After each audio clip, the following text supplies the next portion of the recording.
Hello and welcome to Can We Talk? I'm your host, Greg Stone. Can We Talk attempts to get to the personalities behind people making the news in the greater Kanawha Valley. Today's guest is Kanawha County Commissioner Kent Carper. Kent, as most folks know who've lived around here for a while, is a colorful fellow who likes to tell stories and you may discover has some relatively wild ideas about the future. So I sat Kent down and asked him, can we talk? Right off the bat, happy birthday. Thank you. It's no secret I had a little bit of a milestone. I'm 70 years old and frankly, I'm blessed to be alive. You've seen a lot as county commissioner and, working in a law practice here. What are the predominant themes that you've seen, good and bad, over your tenure, not just as commissioner, but you're a lifelong resident of Kanawha County?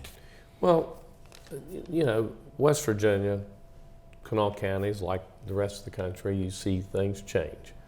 It's throughout history. You see cities building cities, and they dig down and see things. And here, it's very similar. I mean, when I was a young person, back in the 50s and 60s, the west side of Charleston actually was booming. They were building buildings. They were building new businesses. At Christmas time, downtown Charleston, to me, was like New York City. I've been in New York City at Christmas. Downtown Charleston was like New York City to me. The Diamond, Coyle and Richardson, Stone and Thomas. I mean, you had to stand in line to buy something, and that's all changed. There was excitement in the air. There was excitement in the air. There was, it was just a different time. It was a different way of doing things. I mean, people, families did things together more. They ate dinner at the dinner table. Kids went outside to play. They didn't have that internet thing yet, which was probably good. We actually did things, played card games, played Monopoly. It was just a different time. It was really very much like when you see on Leave It to Beaver or Ozzie and Harriet. It was a kindler, gentler time. Although some people want to go back to some of those things. There were also things in those days that frankly weren't kindler and gentler. Such as? Well, there was an attitude. I grew up, schools had just became desegregated, but on paper mainly, but not really. I mean, there were some things that, medicine, people died of very curable diseases, just a lot of things are not, my point is. The good old days aren't always good, but there was always some good about them. Well, a lot of people say we need to go back. We need to go back to the 50s and 60s. Part of it, yes. Part of it, no. Now, as a kid, I have to say, I remember my mom and my dad, who I've lost. I remember going to ball games. I remember going to drive-in theaters. Those were great things. But it wasn't utopia. But I would not take anything for those memories of early Charleston, the west side of Charleston, and growing up in what I still believe is one of the best cities in the world to live in. Describe your childhood, if you don't mind. And what did your dad do, and what sort of lifestyle did that afford you guys? Well, I'm not going to say I walked to school in the snow, but backwards both ways. Backwards both ways, but actually sometimes we did. Although most of the time my dad would take us. I had two parents that worked. There were 4 kids. We grew up on the west side of Charleston, originally on Bigley Avenue, in a house with 4 kids. My garage is bigger than the house we grew up in. And yet my parents, on a blue-collar salaries, raised 4 children, one of which is a doctor, one of which my sister, who I lost a couple years ago, was a brilliant attorney. And then my brother, John, who runs our family business, smarter than all of us put together. So my parents really did an amazing thing. None of us had been to college before. We were first generation to do that. I had a great life living up. Now, did we have a lot? No. I've told this story before. It might sound a little trite, but we got 1 pair of shoes a year. And at the end of school year, those schools were your play shoes. Same thing with our tennis Oh shoes. yeah, oh, I grew up that way. 2 pairs of pants, 2 shirts, and that was about it. But we were just fine. Well, my mother was a very loving and caring person, and very, very smart. She could have gone on to do anything, but in those days she became, the housekeeper and then worked. And my dad worked hard, but it was a good time. We would go to ball games. We would go to drive-in theaters. We would do things. My sister and I were bookworms. We read all the time. Tell me what you told me about what somebody at what was then Stonewall Jackson High School might have remembered you as. You said a little nerd in the corner with glasses. I was a guy that would read books, and nobody really knew who I was in high school. I know that now after I graduated. Now they kind of know me, but I was pretty. My big claim to fame in our high school yearbook was I was in driver's education. That was my big accomplishment. You started out. You had kind of one of the bigger, rises, I would think, from starting out. You started out as while you were going to state, getting training to be an EMT. Can you tell us a little bit about that? Right. I was when I went to school at Western State. I had the privilege of being a volunteer for the city of Charleston. So I was a paramedic. Got my paramedic license, EMT license. Volunteered. I really got interested in that, but in the back of my mind, I always wanted to be a lawyer. Now my sister surprised me. She decided to do the same thing, so she went first, and I went second. Nancy Hill. Nancy Hill, yes. Longtime federal prosecutor, very prominent, well known. One of the most respected federal prosecutors. She received national recognition and accreditation from the United States Attorney's Office, the U.S. Attorney's Office, and everybody else in the Department of Justice. She was a brilliant trial attorney. Yes. Can we just diverge just for a second? How and I know this is an obvious, an obvious thing, but how difficult was that? I don't think we really talked about this. And her passing. Both of you being in the legal profession, your siblings, Very difficult. Nancy and I are almost the same age, about less than 18 months apart. Wow. So, and we were similar but different. I remember one time when I was an assistant prosecutor, I was trying a murder case. Nancy came and watched the case, and the person she was with, she looked around, she goes, "Look at that Kent. He doesn't know anything about the law, but that jury loves him and he's going to win." My sister, Nancy. Did you agree with her assessment? Yeah, she was right. She was always right. Nancy was really an amazing person. But her point was, she really was everything I really wasn't. In law school, she was the top of her class. She was in law review. She had every award you could get, and did the same thing when she went to the U.S. Attorney's Office. I'm a little more of a practical type person. I can hit the books if I have to, but I'm pretty good about some other things that maybe I had a little bit of an advantage even over her. I think you have good intuition, maybe, in observing you. You covered the county commission a long, long time ago, but you seem to read situations fairly well. Is that accurate? I can read a room, and even though my vision is not as good as it used to be, I can see through most people. Some people you just get an idea of what they really want, despite what they say. Nothing wrong with that.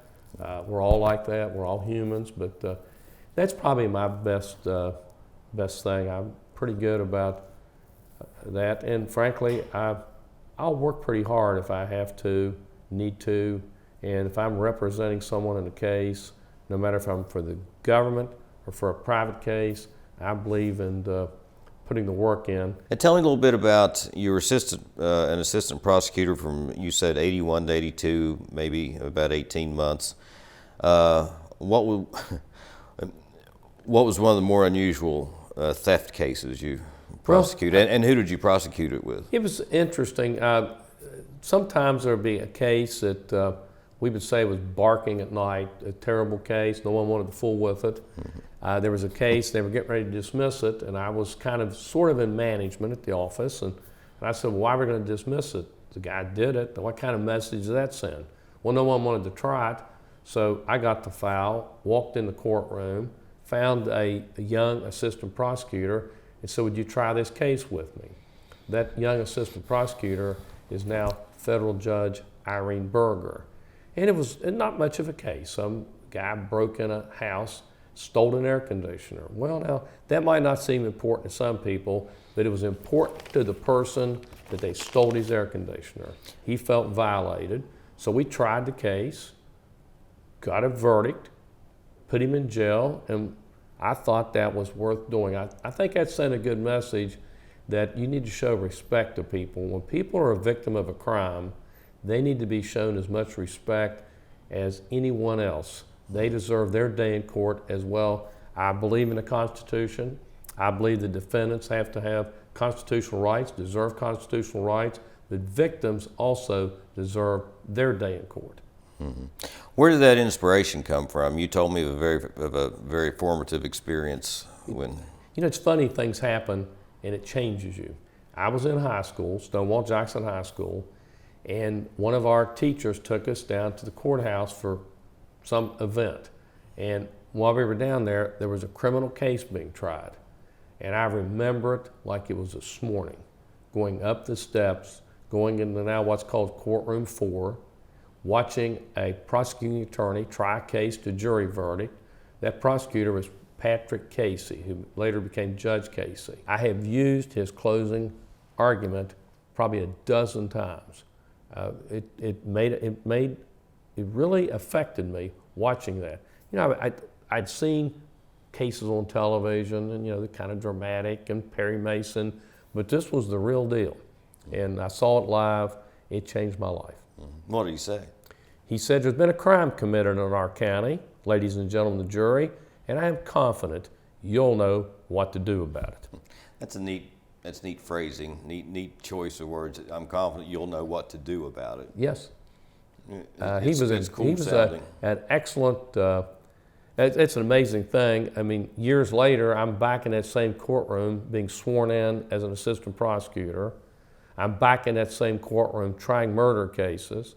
I'm back in that same courtroom trying robbery cases, trying arson. You used that line too, didn't you? Used it several times because with me... Did it sound better coming out of your mouth or his? No, he was a much better lawyer than I would ever be, but I was very comfortable with that because, you know, you can't pretend to be something you're not. People know phony pretty quick. But to me, that epitomizes what the criminal justice system is about. I respect the jury. I know sometimes we've heard of famous cases where the jury, quote, gets it wrong. Of course, occasionally something may not go right, but day in and day out, juries get it right. I respect the process. Now, that was one formative experience. Another one's much more lighthearted and hilarious to be. It occurred when you were 9, and it involved the state-of-the-art electronics of the day, I suppose. I've always been interested in radios. As a really young kid, my dad built houses, and he built a house for a person, and we went over to his house on Saturday nights. They had a color TV. I mean, we'd go over to watch the color TV because we couldn't afford color TV. I can remember when that was a big deal. It was a big deal. You know, the Peacock would come on. Oh, yeah. But this guy was also what was known as a shortwave listener. He had shortwave radios. And I would sit there, they'd watch TV, I would sit there with headphones on and listen to the radios, and I got bit by the bug. Later, I got my first transmitter, which was a Citizens Band radio. Now, in those days, Citizens Band's not like people talking to trucks and some of the nasty language. It was more like amateur radio where kids like me would get a radio, fix it up, put an antenna on their roof, talk to each other all over the valley, and talk to other people. Did you have an antenna on the roof? Oh, yes. I had several of them. That's what got me in trouble. Did you get up on the roof? Yeah. At 9? Yeah. And affixed an antenna securely enough? Wow. Yeah. And somebody had to do it. You were... And I had some adult supervision. It demanded to be done. I had to be done, and I probably did some things I shouldn't have done. I had a little bit too much power. I'm just impressed with your acumen that you were able to make it work and get up there, the guts to get up on the roof. Well, my family worked for a living, and as a young kid, we had a glass company, And I was used to going up and down ladders. I mean, we did that from age 6 and 7 and 8. I mean, child labor law notwithstanding, that's what we did. So that was not hard for me to do. But the story most people talk about, my sister loved to talk about it. Was the visitors you got over your CB usage? Yeah, I was talking a little too long. Put out a little bit. You're supposed to put out 5 watts. I think I was putting out 50. And the bottom line is the FCC came to the house. I ran out the back door. I was scared to death. I thought they were going to take me to jail in Washington, D.C. I think they wrote a letter to my mom, told me to knock it off. But And you said you could have, like your sister, continued in that path, but something came up. What was that? Well, the prosecutor, Mike Rourke, got elected mayor of Charleston, and they wanted me to go over with him to help run the city of Charleston. I did that. Frankly, I was very happy being an assistant prosecutor. I always thought that would be my career. I always thought maybe one day I'd be the elected prosecutor, but how the little stars of destiny go, it just changed, and my career path changed. I ended up becoming public safety director, then police chief, and then left the city and went into private practice. And there's a funny story of me about you were the, correct me if I'm wrong, with the youngest police chief of a capital city in the country at the time. You might have been 32 or 33. Yes, I was the youngest police chief of a capital city. I went to a convention with my deputy police chief, with Dallas Staples, and everyone thought I was his driver, which would make perfect sense. And he liked that, and so did I. But I was there was a couple council people at the time complained about it and said I wasn't qualified and I shouldn't have been police chief. And maybe to some extent maybe they were right, but apparently I didn't do too bad. I opened up some cases that had been cold cases. We made some arrests on at least 1 or 2 murder cases. We did pretty well. The Charleston Police Department is always special in my heart. It is the finest municipal police department in the state.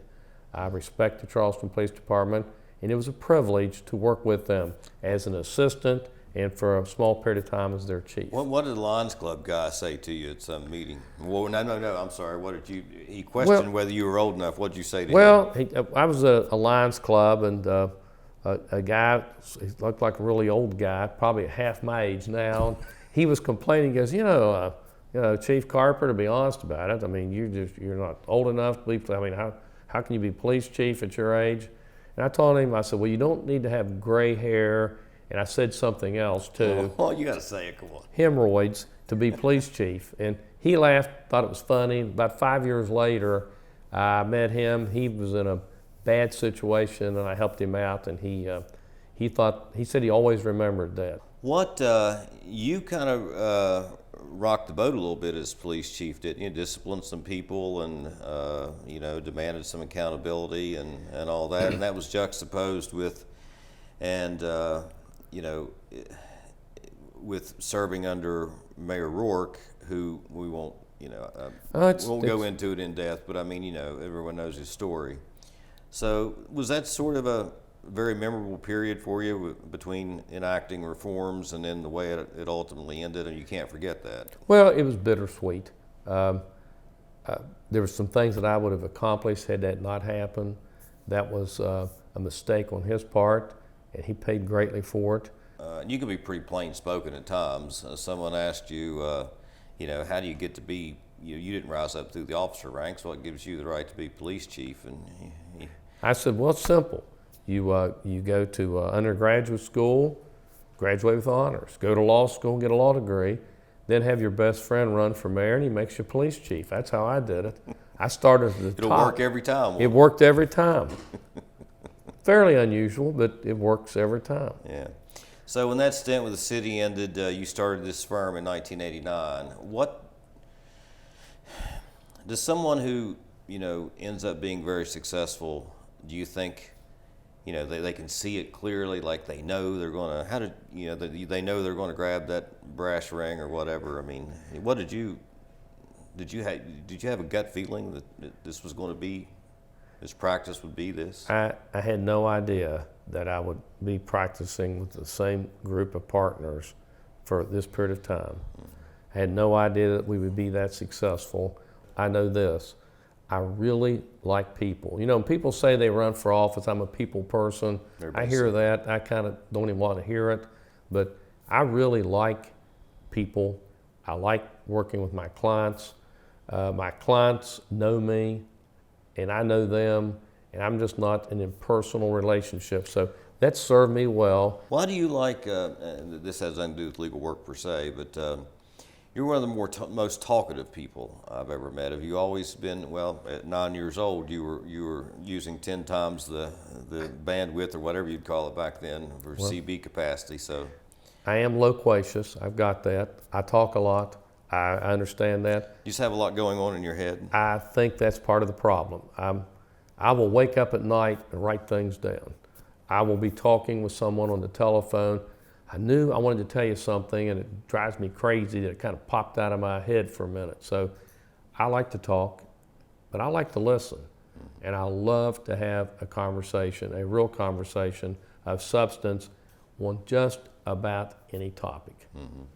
Now you've had a successful marriage. How long have you been married now? Well, Mrs. Carper's asked me not to give the exact number, but we usually just say multiple decades. But as you avoided the question in 25 years ago. I did, and she's asked me to do that. But I will say this: our big ones. Her name is Debbie.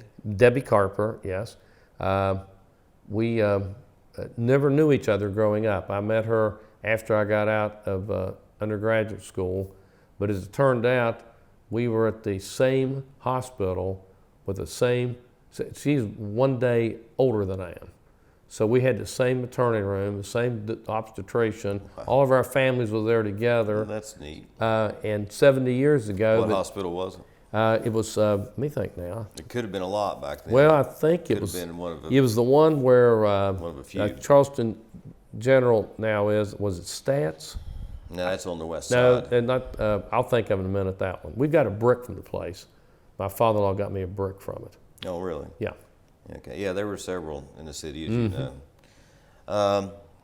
So, like, what concern? Does anything particularly concern you about where we stand right now as a city and a county? And you've seen the glory days, and now you've seen the fall off. And I'm not trying to sound like Debbie Downer, but it's hard not to notice it. I notice it too. Well, is that hard? It is hard. And, you know, when you've held office as long as I have, you can say, well, you're part of the problem. Why didn't you fix it? Well, how do you fix some things? For example, you know, 40, 50 years ago in Charleston, there were probably 12, 15 places that sold suits and hats. Well, you don't need 12 places to sell hats. Nobody wears a hat hardly anymore except maybe you, Greg. So that's just, I mean, we used to have Kelly axe here in Charleston. Well, why don't we bring Kelly axe back? Well, how many people need axes? We got chainsaws now. Yeah. We had the largest tractor manufacturer in the country down in Dunbar, Gravely. We had, you know, Libby-Owens Ford glass plant. We had the Coke. Those are going forever, not because someone here didn't run the city or the county or the state correctly. You see that all over the country. You know, the interstate transportation system was a blessing, but a curse. I think that sometimes. And no one thinks about that. What was the curse? The curse is you don't need 5 Coca-Cola bottling plants. You need 1, and you need to put them on a truck and take them on the interstate system. That's the way it works now. I mean, look at the Amazon, the overnight shipping. I mean, think about it. If you want a Frisbee, you can get on the internet, order a Frisbee, get up the next morning, and it's on your front porch. You haven't left your house, and you haven't. But that's great for the consumer, but you haven't put any money in the local economy either. I mean, you haven't, you know, in the old days. It's the way it is. No, I know. It's just the way it is. How's that going to change? Yeah, I mean, you look at Detroit, for example. Cat's out of the bag. The cat's out of the bag. You look at Detroit, for example.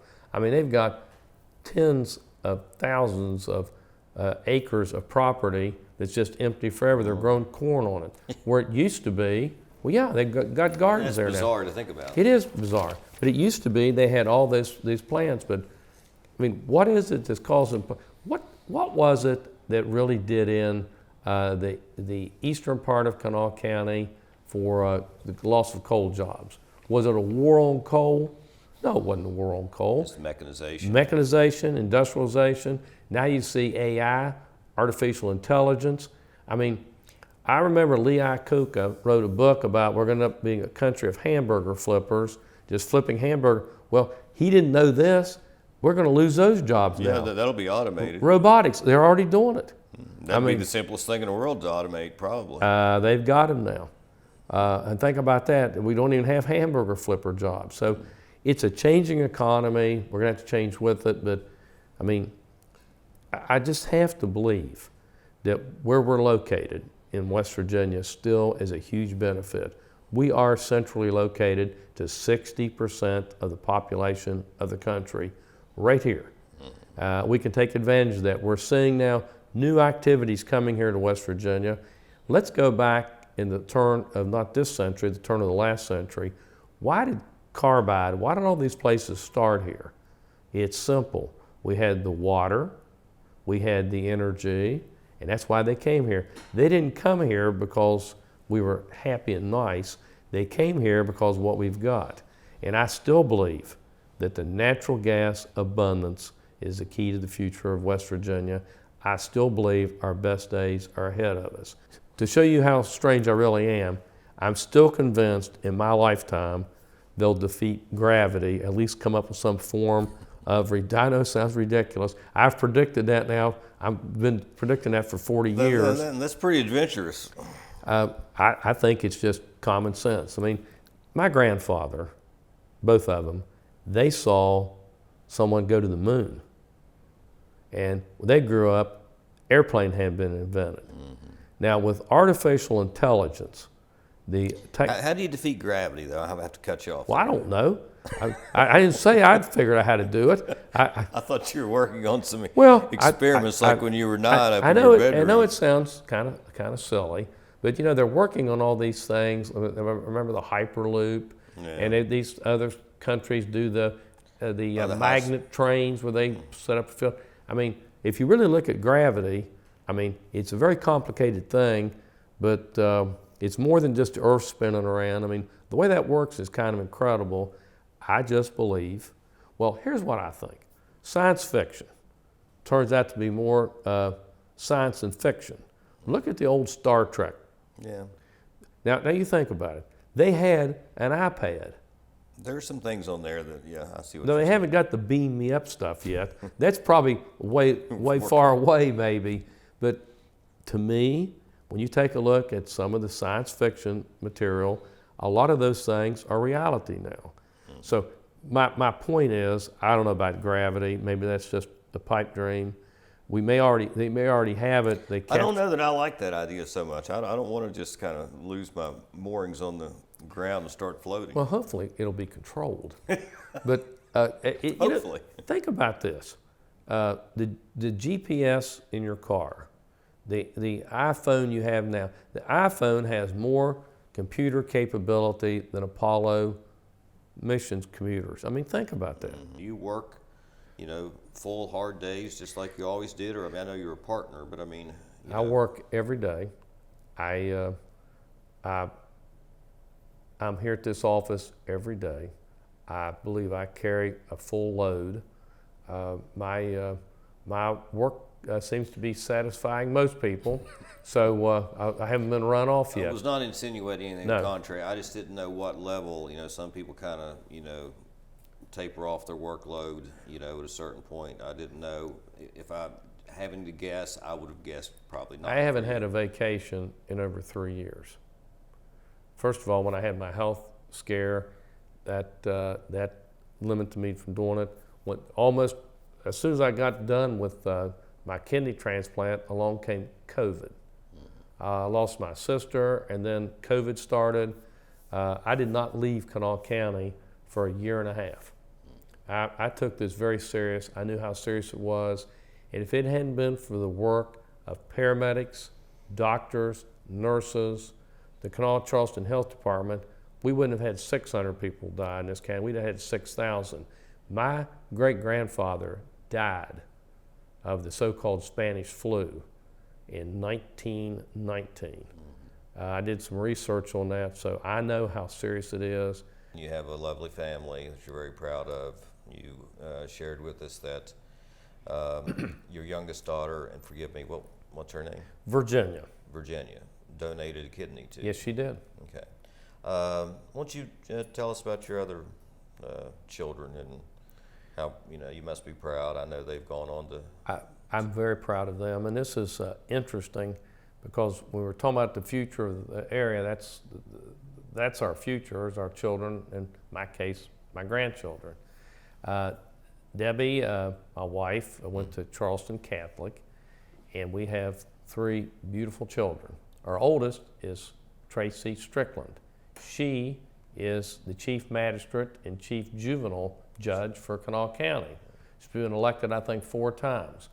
And she's never asked my opinion on any of her cases, and I wouldn't know what to tell her anyway. Very proud of her. She is an accomplished woman by herself. Our son is a lieutenant on the sheriff's department, and before someone complains about that, he got on there, he went to the academy, he took a civil service examination. That's how he got on the sheriff's department, and he's been promoted due to competitive examinations. Very proud of him. He's the bomb squad commander and training officer, and he's by civil service. Does that make you nervous? Yes. By training, he's a lieutenant. And then Virginia, my youngest daughter, who we've talked about, a very courageous, strong woman herself, runs a hairstylist shop in South Charleston, and is a very talented person, and she is wonderful. Now, we have 6 grandchildren. My oldest daughter has 3 boys. The oldest boy is 20. That's Will. He was a tremendous baseball player. Everybody knows Will. He's really well known. He's in undergraduate school now, and I think he's looking at going probably into law enforcement. Our next oldest grandson is Andrew. He graduates from Charleston Catholic this year. He is a super hockey player and probably is going to go to West Virginia University. He grew up playing out here at Quarter G? Yes. Well, Didn't know that's anything neat. about skating, just showed up and got interested in it, and have gone all over the country playing hockey. And Just learning how to skate that well is amazing to me. To say nothing of maneuvering the puck and handling it. they're really good on the ice. Yeah, I know. My other grandchildren, the youngest of the Strickland family is Michael. He's going to Catholic, and he's got 2 years to go. He's also a big-time hockey player. And then Virginia's children, she has 1 child, Carson Lee Martin. He's also a hockey player. There's a theme here. We're a big hockey family, and he is a wonderful young man. I mean, my grandchildren are absolutely a joy to be around. I can tell. I can hear it in your voice. And then my son has 2 children. Bo, he's now 9, and I think he's going to be a basketball player. And then we have 1 girl grandchild, Cora Lee. And Cora Lee's 5. She just turned 5. How many boys did you rattle off there altogether? 5. 5, okay. 5 boys and She's 1 down girl. okay. Well, And for her birthday, for her 5th birthday, she asked for one thing. She wanted the boys to come to her party, that's her cousins. And so they all came to a 5-year-old's birthday party, and it's one of those things that I will cherish for the rest of my life.